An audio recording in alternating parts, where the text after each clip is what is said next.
যুদ্ধ থামলেও গাজায় শান্তি এখনো অধরা।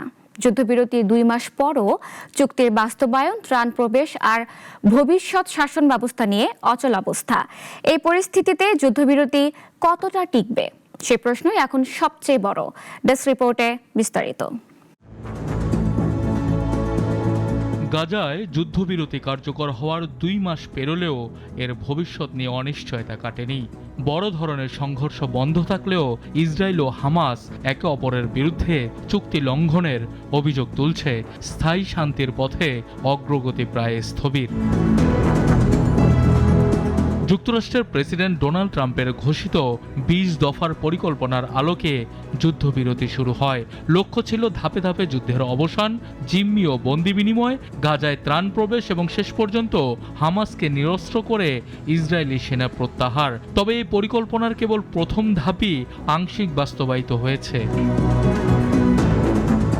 এ পর্যন্ত 20 জন জীবিত ইসরায়েলি জিম্মিকে মুক্তি দেয়া হয়েছে। শত শত ফিলিস্তিনি বন্দীও ছাড়া পেয়েছেন, কিন্তু নিহত জিম্মিদের মরদেহ হস্তান্তর প্রক্রিয়া ধীর গতিতে। রাফা সীমান্ত ক্রসিং এখনো বন্ধ থাকায় ত্রাণ প্রবেশ নিয়েও তীব্র বিরোধ চলছে।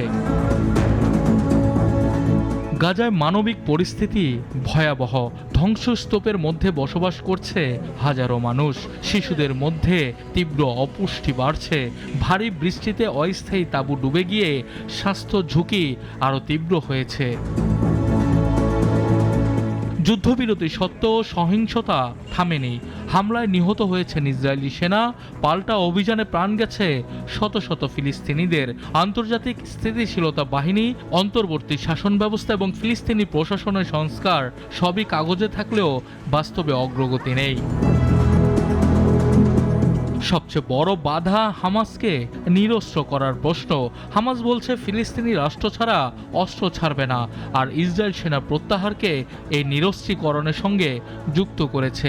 ফলে আশঙ্কা বাড়ছে এই যুদ্ধবিরতি হয়তো কেবল সময় ক্ষেপণ, দীর্ঘমেয়াদী শান্তি নয়, বরং অনিশ্চিত এক স্থবিরতা গাজার ভবিষ্যৎ হয়ে উঠতে পারে।